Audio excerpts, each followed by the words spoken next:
My name is Sarah Mitchell, and I never imagined that a rainy Tuesday night in Chicago would change my life forever. I had been sleeping behind the diner where I used to work before they let me go. My shoes were soaked through, and my stomach hadn't seen a real meal in 2 days.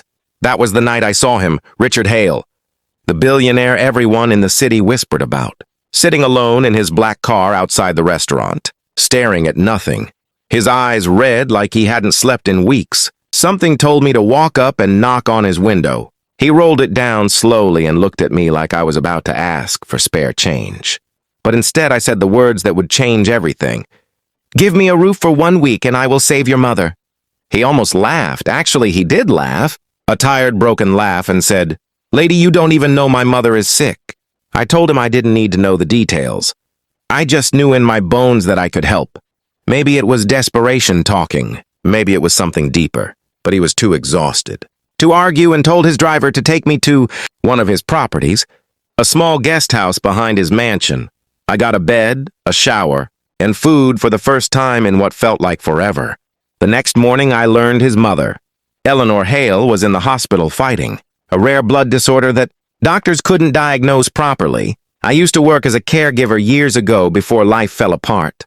Before my husband left and the bills swallowed me whole, I remembered symptoms, patterns, things doctors sometimes overlook when they are staring at charts instead of people. I asked Richard to let me sit with her, just talk to her. He was skeptical, but he had nothing left to lose. I spent hours by Eleanor's bedside, listening to her, noticing the small tremors in her hands, the way her lips turned pale after certain medications. I brought this to the attention of a young resident doctor who actually listened. We requested a specific test that the senior doctors hadn't prioritized, and it turned out to be the missing piece, a rare autoimmune reaction to one of her medications that was slowly shutting down her organs. Within days, they adjusted her treatment, and for the first time in months, Eleanor opened her eyes and smiled.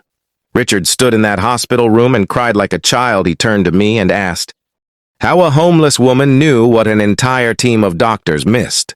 I told him sometimes the world overlooks people who have nothing, but that doesn't mean they have nothing to offer. He kept his promise and gave me more than a roof. He gave me a job managing patient care coordination at his family foundation.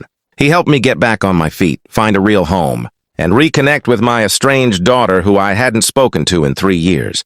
Eleanor recovered fully and to this day calls me her second daughter. Richard says that rainy night by his car was the moment he stopped measuring people by what they had and started measuring them by what they carried inside. I went from sleeping on concrete to sitting at Thanksgiving dinner with a family that once seemed a world away from mine. Sometimes the people society looks past are the very ones who end up saving us. If this story moved you even a little, please hit that like button. Share it with someone who needs a little hope today, and subscribe to Kindness. True stories for more real emotional stories just like this one. Your support means everything and helps us keep telling stories that remind us kindness always finds its way back